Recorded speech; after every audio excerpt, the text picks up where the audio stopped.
Buongiorno, buon pomeriggio a tutti. Mi chiamo Matthew Baldwin. I am the Deputy Director General of DG Move here at the European Commission in Brussels, and delighted to be able to speak to the Italian Technology Cluster for Smart Communities and indeed to address the vital topic of future and sustainable communities. I'd like to talk to you today about our exciting mission to have 100 climate neutral and smart cities right across the European Union by 2030, and how we're going to achieve that and how we can involve companies and universities and research centers involved. We're very happy to be working closely with the Italian University Research and Innovation Ministry. I'm already on the mission, and I'll say more about that in just a moment.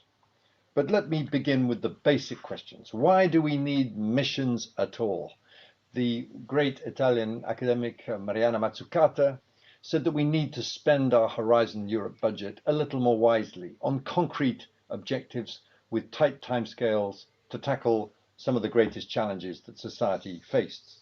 And so our mission has two very clear objectives. Firstly, to have at least 100 climate neutral and smart European cities by 2030, but secondly, to pave the ground, if you like, to ensure that these cities can act as experimentation and innovation hubs to put all European cities in a position to become climate neutral by 2050. Remember, we have the European Green Deal. We need the whole continent to be climate neutral by 2050. We're trying to cut our greenhouse gas emissions by 55% by 2050. That's why the commitment, the potential for cities to do more is so important.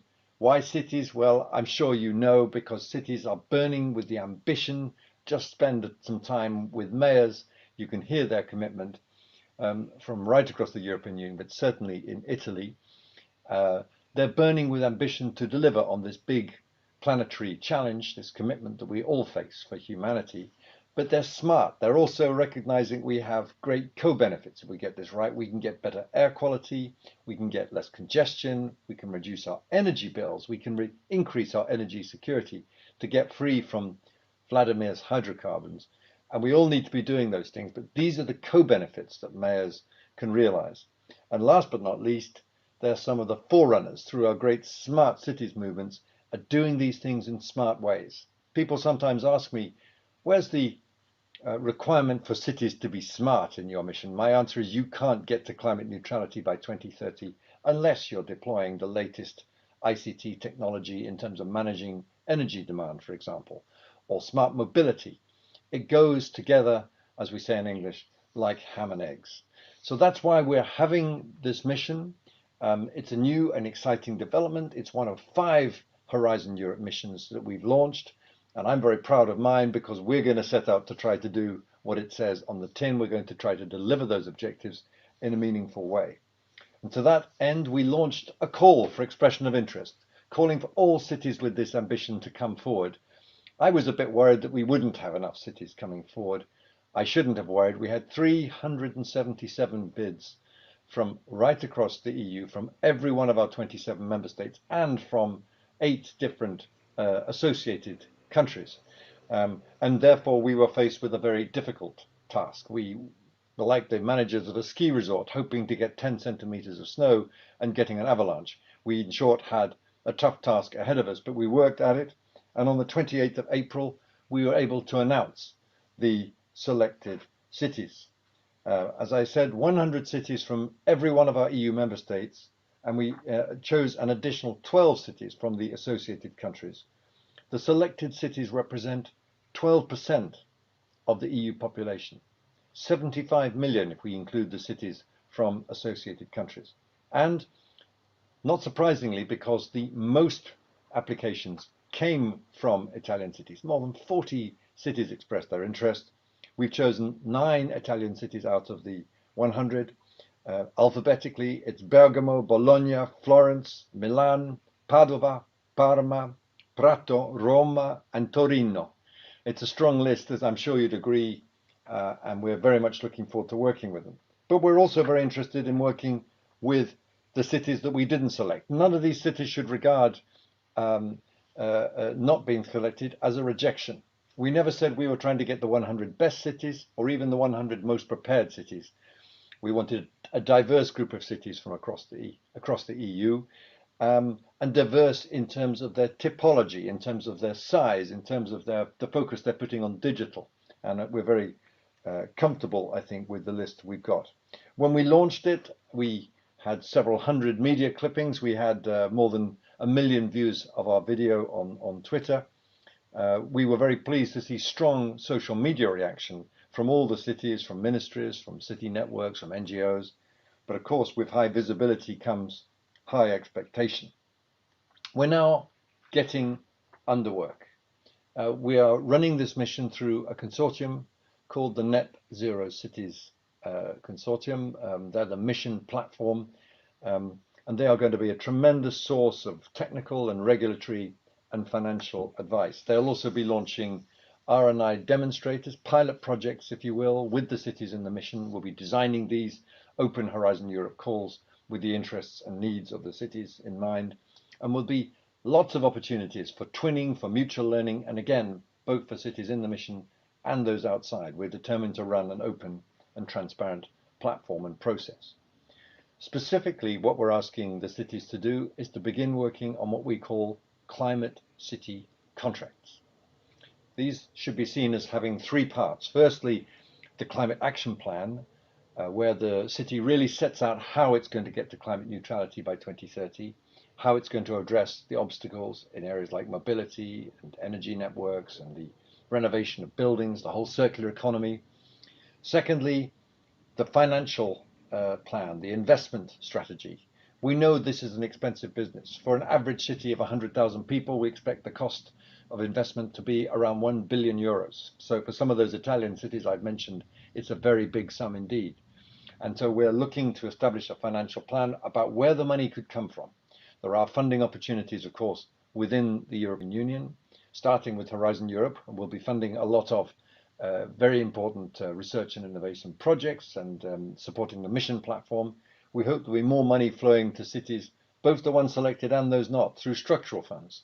And I know in Italy, most of the structural funds flows to the southern part of the country. And, you know, the cities that have applied to the mission are in a very strong position to access that. Also from the Resilience and Recovery Fund. But beyond European money, and we don't have all the funds in the EU wouldn't be enough to fund the cost of this, we need support at the national level. So I'm talking already to Italian ministries, including, of course, the Universities and Research Ministry, about how we can develop a strong national network for the Italian cities that are interested in climate neutrality. And last but not least, we need to find a way of bringing in external finance. We know there's a lot of money looking for bona fide climate neutral projects and platforms, and I'm very confident that a lot of that money will be drawn to the cities once they've established such clear plans. To that end, the cities that have completed their climate city contracts, including the vital political commitment from the mayor to her or his citizens, will be giving these cities what we're calling the mission label, the climate city mission label, a certification, if you will, that this city has got tough, strong plans to deliver climate neutrality and has identified the right financial planning to do that. And this mission label, as I said, will be, I think, very important in developing the sources of finance. But really what underlines this climate city contract, and that's the third point I wanted to stress to you, is this non-legally binding memorandum of understanding signed by the mayor, to be co-created, of course, with the involvement of national authorities, regions and stakeholders, including citizens and all local economic actors. And that's where I think the universities and the research centers and the local businesses come in. They have such a strong interest to see the new forms of multi-level governance focused on innovative, holistic city governance and strong monitoring and reporting arrangements. When I look just down the road in Leuven, and they've been thinking about their plans for climate neutrality for a long time, they're building this on the involvement of local economic actors, on citizens' engagement. Indeed, this whole idea of climate city contracts can have contracts signed by groups of individual interested citizens, public transport users, people in public housing. Again, climate city contracts can be run with universities, with local businesses, with local banks.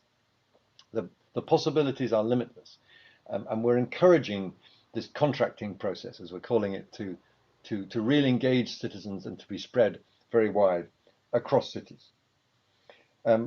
Just briefly again on the funding side, we know that there's strong interest in the European Investment Bank Group, in the European Bank for Reconstruction and Development, in national promotional institutions. We're thinking possibly in the future of putting together blending facilities to bring together public and private money. We look to use the new EU Sustainable Finance Agenda, which we think is a key new opportunity to encourage investors to invest locally in their own cities' plans to be climate neutral.